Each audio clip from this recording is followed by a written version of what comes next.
All right. Everything's still good. Y'all can see my screen. Yep. Good. Okay, perfect. Well, welcome in. Thank you all for joining us today for our Ray Fellowship Program 2025 applicant info session. My name is Nia Thomas George. I am the Communications and Outreach Manager for the Environmental Leadership Program. I live in Mesa, Arizona, also the lands of the Upper People. And I will be kicking off the show for us today. So we're going to go over the agenda really briefly. We have our welcome.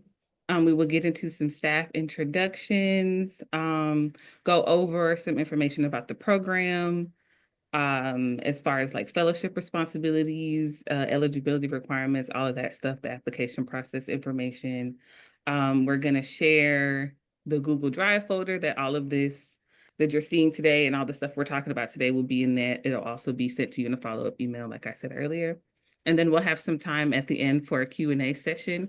We have a couple current fellows on the call with us now. We have Tyrese, Michaela, and Zoya here, who are also going to be available to answer any questions you have during our Q&A session. All right. All right. So some staff introductions. We have Ira Ochudor, who is our partnerships manager. We have Mo, who is not on the call today, who handles programs and grants for the programs, myself. We have Nicole Lopez, who is a program director, and Takia, who is the outreach and selections manager. We also have the executive director of the environmental leadership program, Don, here with us on the call today too. So hi, Don, thank you for being here. All right, so what is ELP? Well, ELP stands for the Environmental Leadership Program. And the mission of the Environmental Leadership Program is to support visionary, action-oriented, and diverse leadership for a just and sustainable future.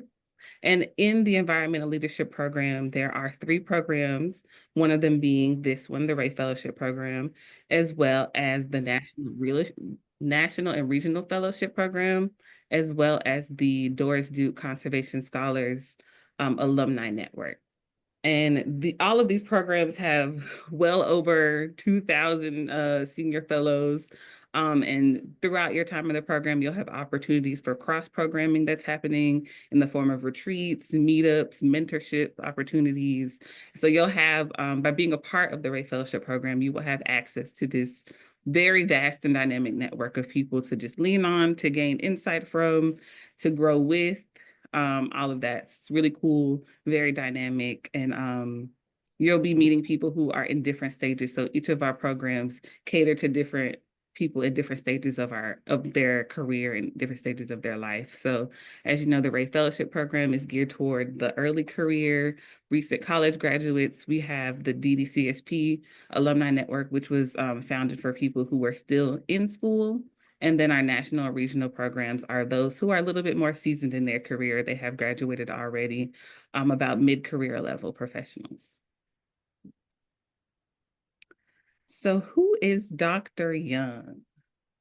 Dr. Roger Arliner Young is considered the first African American to earn a PhD in zoology. I have my notes here. I want to make sure that I'm reading it right, and I just lost them. Give me 2 seconds.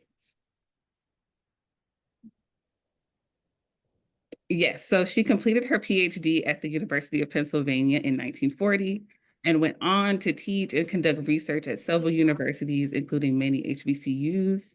In addition to zoology, Dr. Young studied biology, marine biology, and published various research in many journals during her time studying and teaching.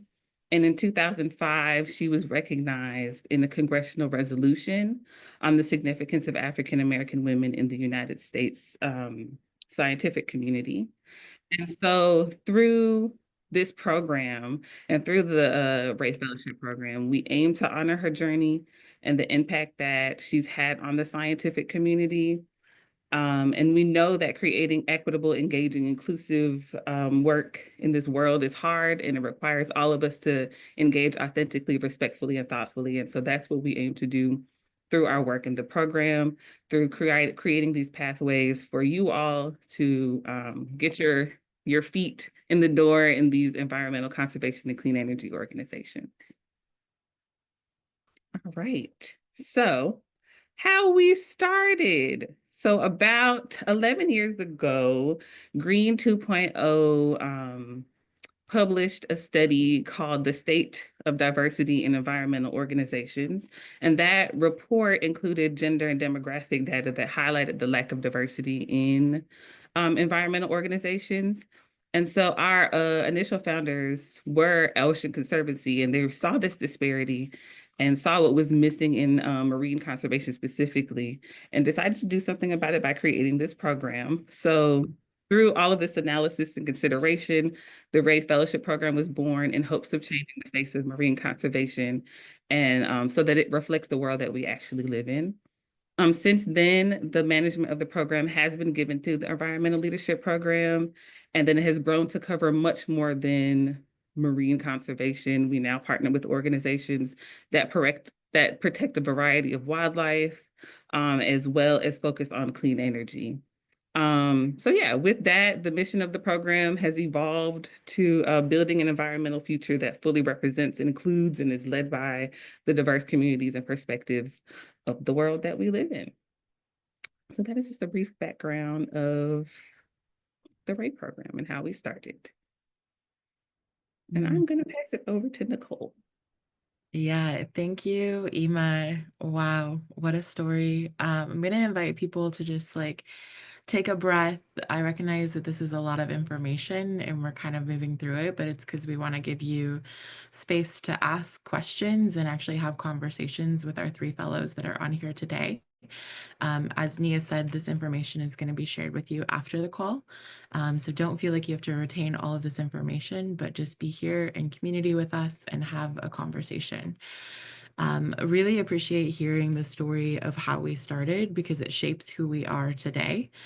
And that's a beautiful like weaving of the network to like learn together, recognize that they're from the data from Green 2.0 to move into a fellowship program that is now entering into its 10th year.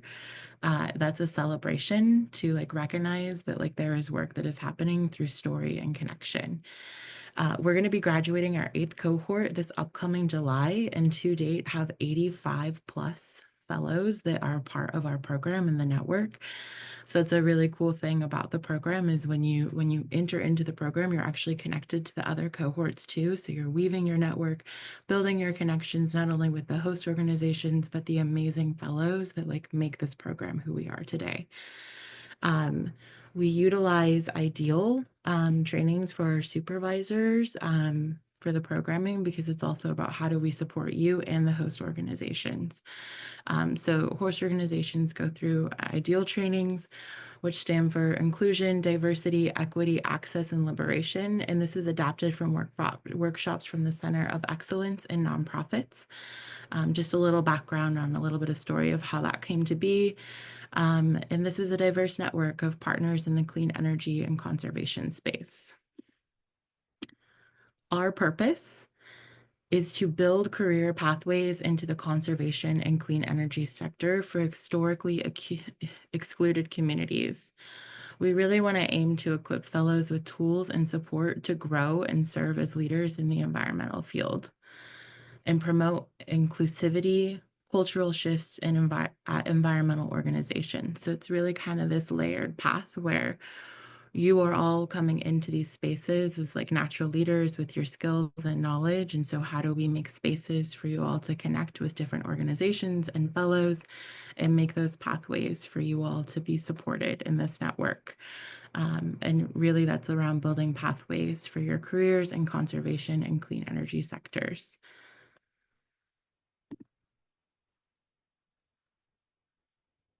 We can't do this without our partners. This isn't a typical, this is a fellowship that is reliant on our partners. It doesn't exist without them. And so just want to uplift some of our many partners that we've had throughout the year.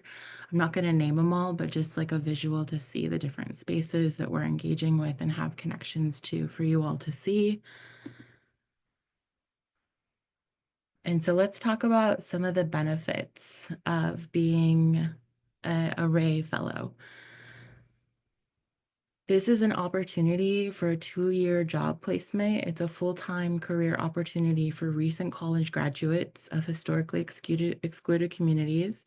It's a 2-year placement at a host organization that's fully paid with a minimum salary of $48,000. It starts there. It does vary based on cost of living in the different states that we operate in. So know that that is a wide variety, but it's factored into the overall cost of living. So some fellows may have different base rates, but at minimum, it's $48,000. You also get supported professional development. So you get $1,000 a year to grow and expand your career, take different trainings, build out the resources that you have in your toolbox as you grow in your career. And some organizations offer reallocation support through the host organization. And one of the other things that I really want to highlight is mentorship. So you get a network of peers for like past and current Ray Fellows. There's also like a supported leadership and professional development plan that comes along with that. And then in year 2, you're matched with an actual mentor that has experience in a career that you're maybe wanting to explore. So we use our vast senior fellow community from our regional and national network to kind of match you up and partner you with that expertise and knowledge that's within our network. Being a Ray Fellow doesn't come without responsibilities. One of the biggest things is that like you're a part of a community, so how you show up is what makes this experience your experience. So we ask that you actively commit to building community and communicate your different needs. There is a dedicated 4 hours a week working on Ray programming in addition to your placement at your host organization. There's a number of monthly calls that we have that kind of are wrapped into that 4 hours a week. So you have your pod meetings, which is a supportive network of fellows in your current cohort to connect and build relationships within your fellowship program. And to deepen into those experiences, we also have our regular peer-to-peer internal and external mentorship program that is partnered within that program as well. And then we have monthly professional development calls. So those are some of the calls that you might see yourself attending. And then in addition to that, in year 1, you work on developing a work plan. And then in year 2, you develop a personal leadership plan. So those are some of the like key responsibilities into being a Ray Fellow. We can go into a little bit more detail around these like other things in the Q&A, but just want to like say them and list them now. But the number one thing is also to have fun and build community. This is your experience. So what you get out of it is also what you put into it. And we really emphasize like having fun and building community. Some key dates and things to kind of know along with some of the other fellows' responsibilities is that we do host a virtual orientation to kick off the fellowship program. And then we have an in-person welcome retreat and meet and greet with the Ray team. And also it's going to be combined with our other fellows from cohort 9. So it'll be an opportunity to meet other folks that are in the fellowship program, but maybe a different year ahead. So really focusing on building that relationship and connection with other folks.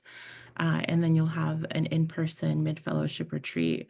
And so that'll be the midpoint of your fellowship if you're in the program. And that'll be your opportunity to kind of meet other new fellows that are coming in through the year because it's a 2-year cycle and there's 1 year that overlaps with each cohort. So there's that building and network bridging that happens.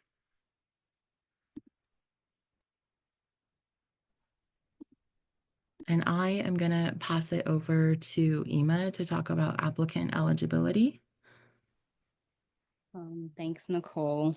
So yeah, I'm just going to get into a little bit about applicant eligibility. As you see here on the slide, it's important to come from communities who are underrepresented in conservation and the clean energy sectors. And of course, by underrepresented, that means a range of descriptors. So do not hesitate to apply. And we're glad you all have showed up to this session today to just learn more about our program and what it means to apply, what it it means to be a part of this program. Also, we say that you should be less than 3 years out of college. So that means graduated after May 2022. We also say you should not have had a full-time job in conservation or clean energy sectors. I know we get a lot of questions directed to the Ray at ELP.net email address about like, if I've had a job in, I was a intern in this organization, am I still able to apply for the Ray Fellowship? And so please keep those questions coming. We still say that as long as you haven't had a full-time, like dedicated role that focuses directly on clean energy conservation, the environmental field as a whole, then yes, you can apply to the Ray Fellowship program. We also say that you should, of course, have the ability to work in the United States and be able to commit to the entire 2 years of the fellowship. Also, if you are able to think about the values, the mission, vision, and values of the Ray Fellowship Program and of the potential host organization that you are applying to be a part of. So just think about that as you're applying to the Ray Fellowship Program and, make that connection in your application. We can go to the next slide. I'll get into some dates. So just to briefly go over the timeline, as you see here, this is our second info session. We had one back in February. Applications, of course, are open. We do have applications closing on the 31st of this month. We have phone screenings. We'll be in review after review of applications after the 31st, and then we'll send out some emails to schedule those phone screenings with select applicants. We also say the interview process with the host organizations will begin mid to late April, and then in late May, selected fellows will be notified of their acceptance or otherwise into the Ray Fellowship Program. We also have a virtual orientation that will be in July, and then an in-person retreat that Nicole was alluding to earlier, talking about earlier in the fall, so in September of this year. So now that we've got the timeline out the way, I will talk a little bit more on the application process in the next slide.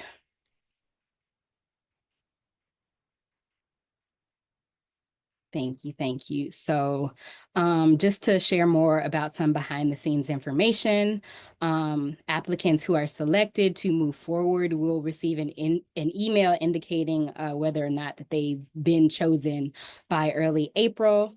Again, apps are going to be reviewed by a panel of various ELP staff, and we're looking for fit and qualifications and how you answer your responses to the essay questions and how you are thinking about being a part of the Ray Fellowship Program, the network, the community, and being a part of that.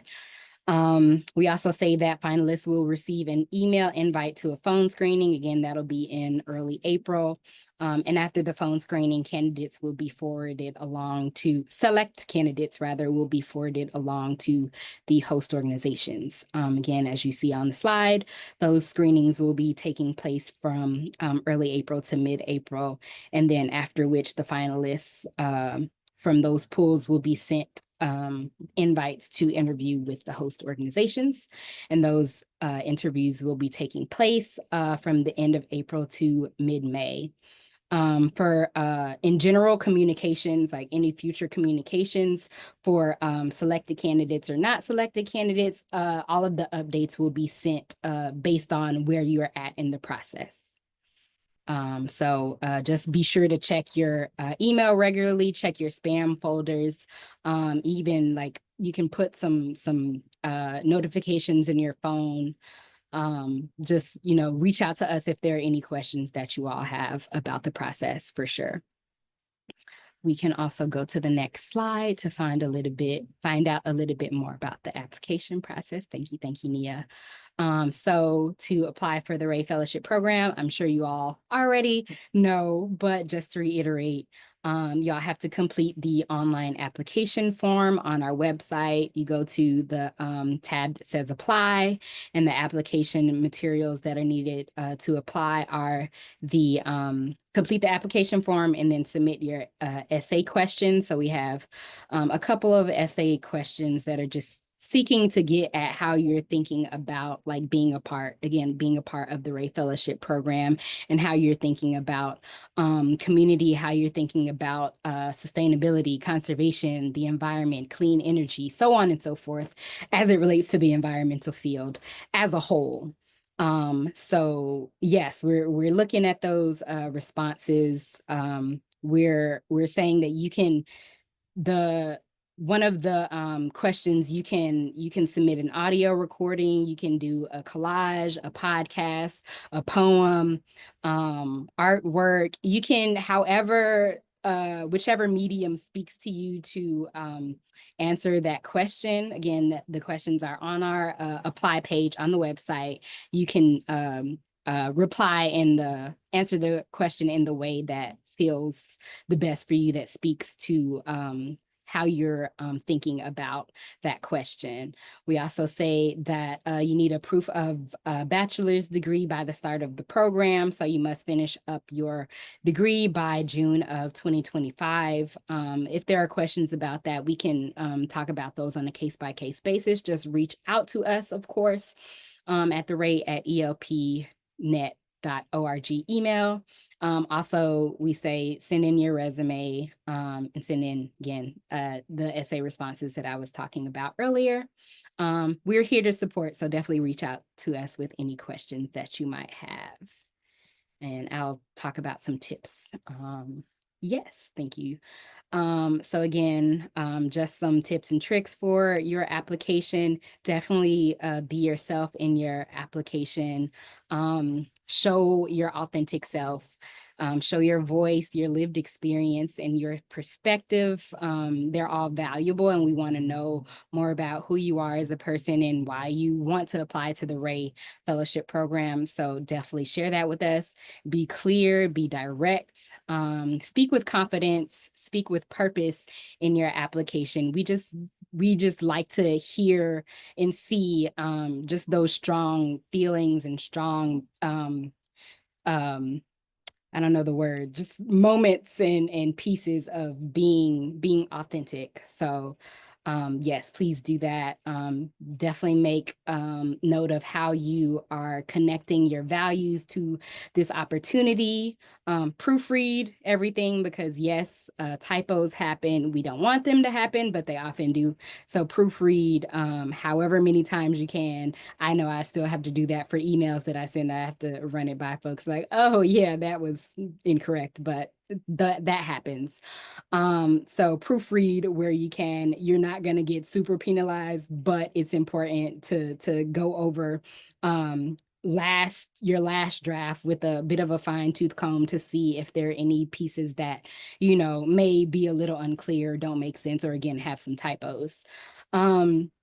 Also prepare ahead, create space to showcase your best work. And if possible, you can ask for feedback from your peers, ask for feedback from any mentors that you might have, or folks who are just in your life as people who can offer that piece of support. So that happens in community guidance when and where possible. And this, of course, is where possible. So we like to see that as well. Again, check our website for the remaining postings, position postings. Again, like it says here on the slide, remember to bring yourself to the application questions and showcase your personality as much as possible.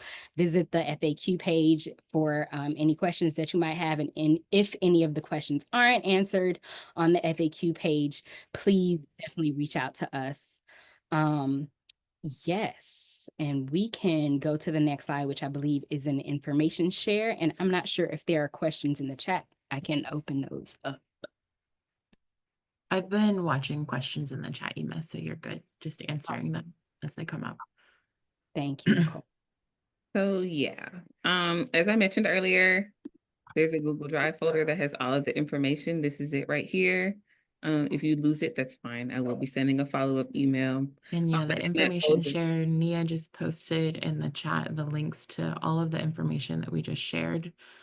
So if you grab that link, we'll also share it out in a recap in an email, but that's there for you if you need it right now, just for your heart and stability. I understand that some people really need that information right away. And also it will be coming out in an email. Mhm. Yep. So if there are any questions, now is the time. We have Tyrese, Soya, and Michaela here, who are current fellows in cohort 8 and 9. But yeah, you feel free. Now is the time. You can put it in the chat. You can come off mute, raise your hand. Yeah, direct any questions to staff or our fellows about any of the information shared or not shared. We have some questions in the chat. I'll uplift. Are Africans eligible? If you are able to work in the United States, you are eligible. But if you are not, unfortunately, you are not eligible. Another question is, I've missed the window to be an early career fellow. How may I get connected to the mid-career network? Actually, Nicole, I might offer up that question to you. Yes. So currently I can send you over information about the regional and national fellowship program. It's on pause for this year and it's a rolling basis based on what region we focus on. But there's eight different regions, and then we also have a national program. But I will grab that information and send it over to you. You can follow up on our email for sure to reach Yeah. out. Question. A question I had, oh, sorry, I'm gonna introduce myself. My name is Yumna Dagger. A question that I had was, I noticed on the website that the fellow or the specific positions are being offered on a rolling basis. Is that based off of like if somebody's already getting placed in that, or how frequently do they get updated to? That's a good question. They are being updated momentarily, so periodically rather. And we should have another set of updates going out by, I believe, mid next week. So yes, just keep watching the website. Thank you. And then just one more question I had. When does the fellowship begin again? Like when fellowship positions start, that is slated to be for midsummer through like mid-fall. Okay, thank you. Yeah, so anywhere between July and September is when it would be starting. It's a little dependent on the host organization, but the retreat is scheduled for September. So like you would, if you are selected for the program, you would start before September, and possibly in July. I can speak to the question about how is the fellowship being impacted by the current political environment and push against inclusion and diversity efforts. Thank you for that question. It's really pertinent and it's been on all of our minds at ELP for the past couple months. The fellowship itself is not changing the way we operate. We've had some, and we've been in close discussions with all of our host organizations, existing and potential, to see how they might be impacted. The fellows are employed by the host organizations, so we play a role in helping connect applicants to the host organizations and then play a support role throughout the fellowship. And as was mentioned before, we have trainings based on what we call ideal, so inclusion, diversity, equity, access, and liberation. And so that includes DEI, and all of the is impacted by the recent executive orders. We are staying within our legal compliance as we always have. Just want to reiterate that the executive orders are not law and they are being challenged in courts right now and have injunctions. And we will still stay committed to those core values that we have as an organization, and we'll continue to act on those throughout the fellowship. So it's having some impact in that there's folks who are, we're worried about some things like our federal fellows that are with federal agencies. We only have one currently, but how the layoffs and orders are impacting those agencies. And so far, it hasn't had a direct impact on our fellow who's there, but we're keeping a close eye on that. I hope that helps to answer your question. Thank you, Dawn, for that. There's a question from Erica in the chat. Can you use an example of what a day in the life would be like for a first-year fellow getting relocated? And I'm going to pass that to one of our fellows on the call. Whoever wants to answer that question, please do.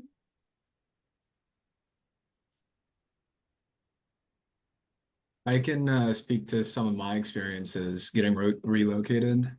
Yes. I'm coming from the West Coast. I was raised there for the majority of my life, and I went to school at UCSB. And my position in Ray at Ocean Conservancy placed me on the East Coast at in Washington, D.C. And it was a huge learning curve.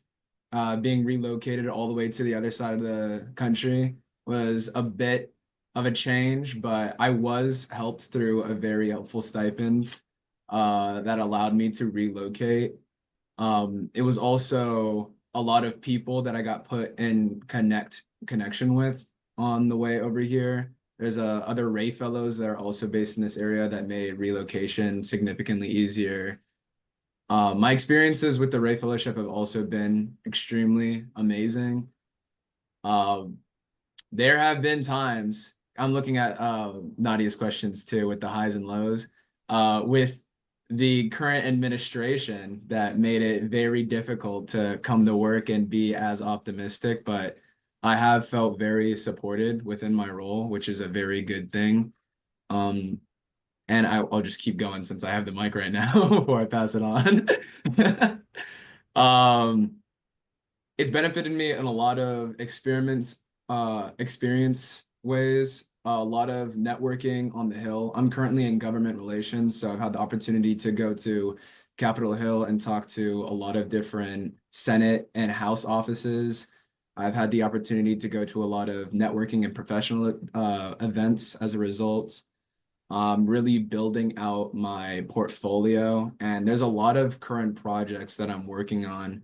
Some of like the major ones will like actually debut in July, which has done wonders for me because this is the first real job I've had outside of college, and I didn't have remotely any of that experience beforehand. So yeah, that's a bit of my experience. I'll pass it on to whoever else.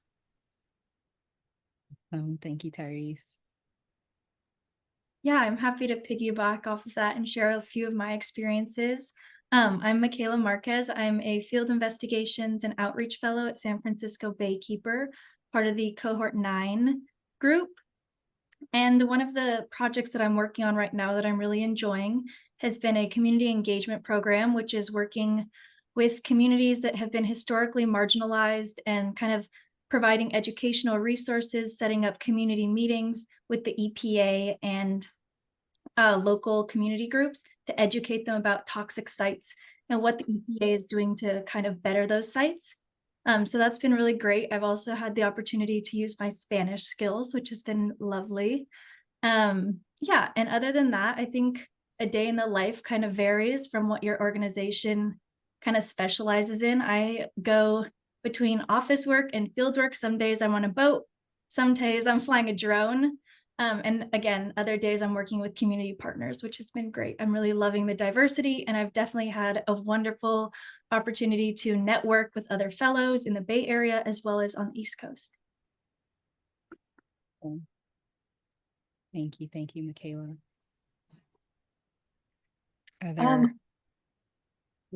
Yeah, I can jump in as well. Hey, I'm Zoya. I work with the Midwest Energy Efficiency Alliance in Chicago, Illinois. And what I specifically work in green building policy and advancing building energy codes in the Midwest. And I think that this fellowship has really like allowed me the chance to develop a really niche knowledge base and a really niche skill specifically with green building policy, and just like really awakened me to like the importance of like greening our building stock and our built environment in the United States. And so I feel very fortunate to have been placed with an organization that is like has like really like allowed me to specialize in that way. So that has been definitely a high of my fellowship. Thank you. I wanted to respond to the question about do they apply to a specific fellowship position, because that might be a curiosity for other folks in the call. But the answer is no, you'll apply to the Ray Fellowship Program.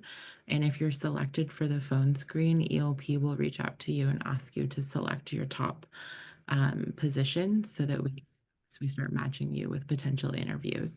So it's a little different where you're just applying to the program. And if you make it to the phase 2, we'll ask you to think a little bit more deeply about what positions you feel most aligned with. We also have a question of, does graduate school impact eligibility? And yes, it does. If you are entering into grad school, that would mean that you are not eligible for this fellowship. We're thinking about how that might be different in the future, but for now, yes, you are ineligible. There is also a question about is there only one person in OSI this year, and they're interested in the Rewild Fellowship, but they're not based in California. So would that impact their chances of being selected?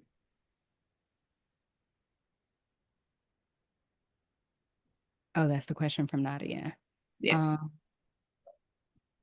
So I think that once you get to the phase 2 of the application process, you would just indicate which organizations that you would be interested in. I believe the Rewild position, they specify a few locations with the option of it being remote. So you could still technically apply. But let me know if you have any other thoughts. And Nicole, I think you're about to say something. Yeah, I was just going to say, to answer the part about OSI, there is only one position for OSI this year. Some host organizations choose to do 2 fellows a year. Some choose to do 1. Some choose to alternate between every 2 years. So some of the folks that are doing a fellowship program this year that you're seeing on the call, their host organization may not be having a fellow this year, but they'll be hosting one the previous year. So it kind of depends on how the host organization is setting it up too, on what that permutation will look like based on how many fellows are at the organization at the time. I see a question directly to Tyrese of, can you give more specifics about your position at Ocean Conservancy? Yes, I absolutely can. So I'm in government relations, and government relations at Ocean Conservancy is a cross-cutting position that works with all the different programs over here. So we do work in Arctic, work in plastics, offshore wind, oil decommissioning, and we're all advocating for policies that protect the ocean. We're doing research on different policies. We're getting in contact with different governmental and political figures. So there's a lot of work that we do. Me specifically, since coming to Ocean Conservancy, I've had like a lot of freedom to explore the different programs and see where I particularly want to apply myself in the legislative field. I've landed in plastics and offshore wind. So since I've been here, there's been a good bit of lobbying efforts. I'm not a lobbyist because it's not like the most of the time I spend doing here. But I have been on the Hill advocating for certain bills and different issues. But another one of the components of my position includes doing a lot of research.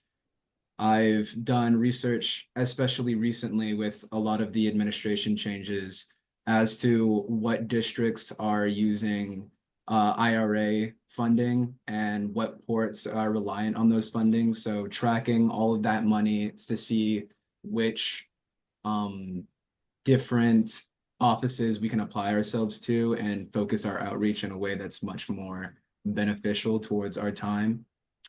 So that's a little bit of it, if that answers your question.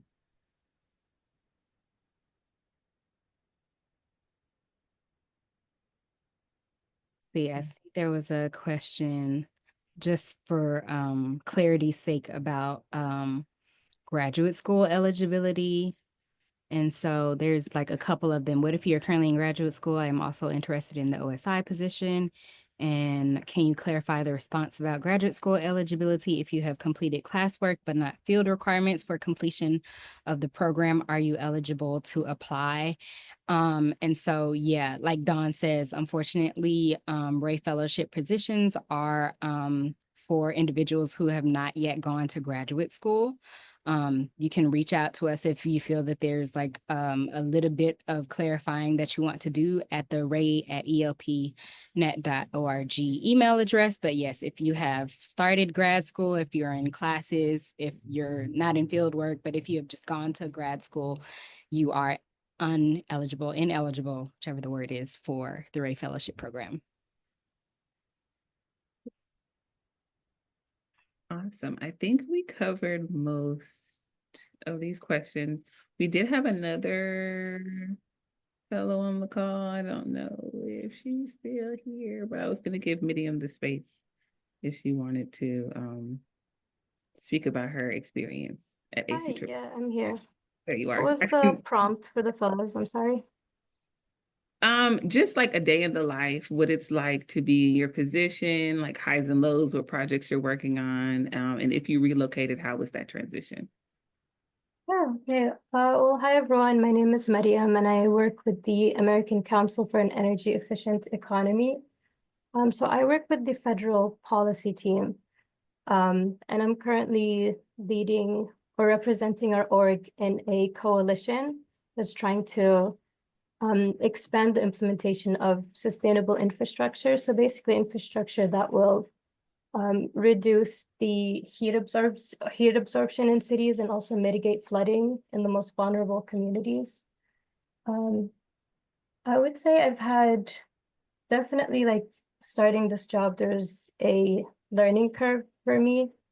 But I would say that the good thing about being a fellow is that there was a lot of support coming from the race staff as well as the team that I started working with. And so it never felt like I was just thrown into something alone. Like I always had the support. And I didn't have to move for my position. So our office is in Washington, D.C., and I'm working remotely in Seattle, but I have gone in a few times. But I would say just the highlight of being a fellow always goes back to having the opportunity to meet other fellows. Like I've just been in this space with other people who have the same values, similar mindsets, and it's very nice, especially since I've come from being in spaces where I was the only person of color that's talking about environmental justice and having a lot of pushback. So this was definitely a community that has empowered me and provided so much support. And I think relationships that I've built with people within the Ray community are gonna last forever, and I'm super grateful for them. So this is definitely a great opportunity for anyone who is also like trying to like find community within this space that hasn't always been historically a space that where our voices are allowed to be in, you know. So yeah, I'm happy to answer other questions. I'm also happy to, I'll throw my email in the chat in case anyone had any questions and wanted to hear from a Ray Fellow. Medium, we do have a question that says, what is your experience with being an online fellow, especially since it seems like majority of fellows are in person? Can you share what your day-to-day looks like? Thank you for that question, Katie. Yeah, so I think for me, what happened, why it works out so well is because during COVID, my org did go completely remote. And I think there's only like 15% of people who go into the office, and we're scattered all over the US. So almost everyone, like day to day, we're all meeting through Zoom. So so it's been working out very well, and I'm very grateful that my specific team knows that I am in the West Coast, and they're very accommodating to the time difference. So they never have me attend meetings before like 9 a.m. my time. So, but that was just my team. So I got very lucky with them. Awesome. Thank you so much for sharing, Medium. Any final questions before we let you all go for the day? Gonna give a little space for that. I had a question, sorry. Yeah, go ahead.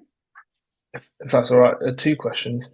I was wondering, do you ever have international students? I'm American, so I'm eligible to work, but I've lived in London my whole life, as you can probably tell from the accent. And I was just wondering if you ever have international students who do it. And my second question is, I was sort of wondering, why is it 2 years? I'm not too familiar with fellowships, but is it normally 2-year program? And if so, why is it like 1 year and not 2 years? Yeah, thank you very much. Yeah. So for the international bit, I'm not sure if we've actually had international students become fellows, but I know they have applied in the past, and it's no issue. Like, so long as you're eligible, it's fine. It's never been an issue that I'm aware of, and I don't see why it would be. I literally just blanked on the second part. Second question. I know it was like the 1 Oh, year. why it was 2 years. Got it. Okay. I think initially it was 1 year. But for it to be more fulfilling, for you to actually get your feet wet in the field, get comfortable in it, it's been extended to 2 years for you to really cement yourself, because 1 year goes by really quickly. And in that first year, there is that learning curve of trying to understand, how do I be an adult? How do I go to work every day? How am I supposed to navigate all of this stuff? And then as a fellow, you are receiving professional development on our end, the cohort building, the relationship building, the network building pieces, and all of that takes time. So there was a decision to extend it to 2 years so that it is as fulfilling as it can be. You have the support that you need for those 2 years to get cemented in your adulthood, in your professional life, in your career, and then you have that time to decide, am I going to continue on this path, or am I going to go to grad school now? Am I going to change completely? I don't want to be in environmental work anymore. I want to do sales. Like, whatever you decide to do, you have at least 2 years to try something out before, you can move on. So yeah. Perfect. And I believe we have had fellows from Canada. Okay. With the relocation, if that's required for the position, we encourage the host organizations to provide a relocation stipend. And it's up to them, though, how they administer that and if they offer that. So that might factor into your decision about the position. And wanted to uplift some of the questions around the length of time. So our regional and national program is actually only 6 months. So it just kind of varies. And that is one that folks who are in grad school can apply to when we do have that open for those regions. So that is a program that can tap you into the EOP network, just in a different form. That has some different requirements. So if you're curious and want to know more about that, please reach out to the right email and say, hey, I would like to be added to that distribution list to know when programming might start back up for my region if you don't apply for the Ray Fellowship Program. So there are other opportunities to get connected to the network.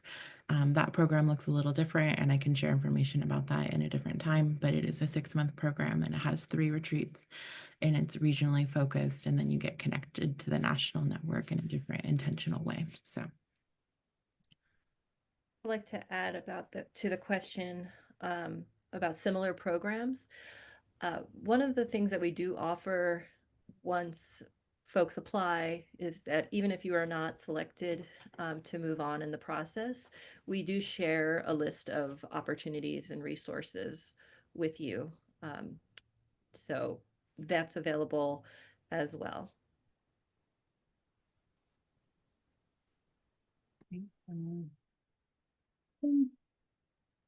Making space for any more questions that folks might have.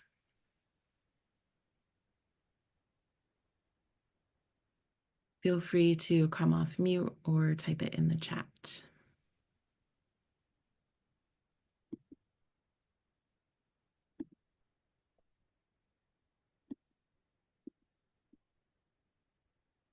If not, we will share our contact info.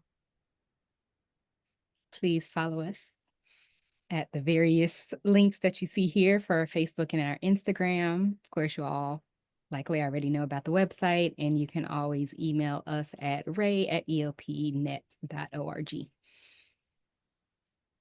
Thank you all for coming today. Please reach out if you have any questions. Great. Thank y'all. We're here. Ask us questions. Take care. Thank you very much. You're welcome. You're welcome. Oh, baby. We did get a late breaking question from Katie. The rewatch opportunity says it's remote, but with a preference in geographic location. Could you speak more about that? Yes. So basically, like the position description says, they do have select cities that they likely have satellite locations in where you would be able to attend likely on a hybrid basis, or if not hybrid and you're still remote, then periodically going into the office. But yes, you would have to refer back to the position description for more details. So it would be remote, but with the option to come in periodically. Let me know if that answers your question.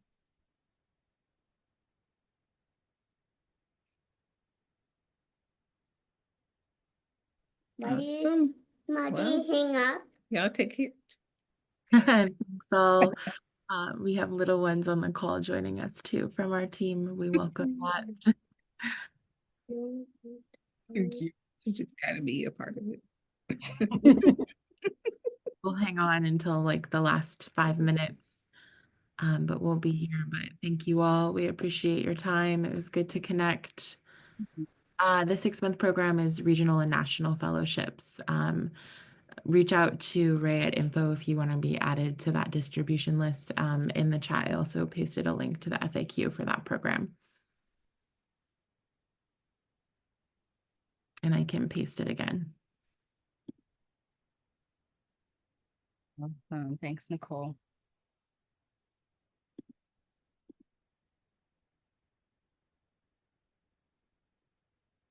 Thanks, David, for joining us from Norway.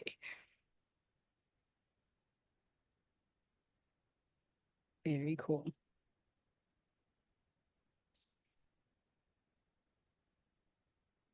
Yay.